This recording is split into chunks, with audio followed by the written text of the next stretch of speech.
Answer the question. Answer the question. Pass. इनसे यही उम्मीद थी।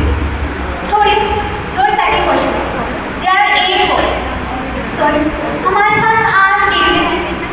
1, 3, 5, 7, 9, 11, 13 और 15। इनमें से किसी भी 3 टेबल का जोड़ 30 होना चाहिए।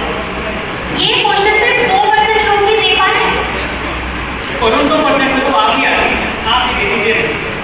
देखा गाइस, मैंने साबित कर दिया कि इन्होंने टीम टॉप कर फ्रॉड भी नहीं कर चीटिंग कर टॉप किया है। और करे भी क्यों ना, ये मथुरा वृंदावन जैसे छोटे छोटे स्कूलों और गुरुकुल के स्टूडेंट्स का स्टैंडर्ड यही हो सकता है। शास्त्री जी, ये वेद पढ़कर, भगवद गीता पढ़कर और मंत्र पढ़कर ना पंडित बना जाता है, इंजीनियर नहीं, ब्लडी क्रिमिनल। अरे सुनिए, तो आपने अपना तीसरा सवाल तो पूछा ही नहीं, पर वो मैं पूछूंगा आपसे। अगर मैं संस्कृत बोलता हूँ तो मैं प्राचीन हूँ, और अगर मैं हिंदी बोलता हूँ तो मेरी कोई वैल्यू नहीं। अगर मैं बड़े शहर का हूँ तो बहुत क्लास है भाई, और छोटे शहर का हूँ तो प्राचीन primitive. Discussing about this here.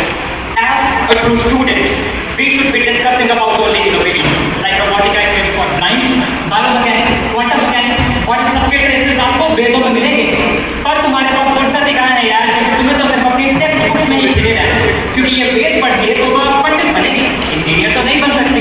अरे आप उन वेदों की बात कर रही हैं जिनकी नींव ही विज्ञान है, और उस संस्कृत की बात कर रही हैं जो पूरी तरह से वैज्ञानिक है, जिसे 1400 से ज्यादा स्कूल और 12 से ज्यादा यूनिवर्सिटीज हैं जर्मनी में, जिसे यहाँ के इंजीनियर अपना इंजीनियरिंग हब मानते हैं, और आप उसे कहती है प्राचीन प्रिमिटिव।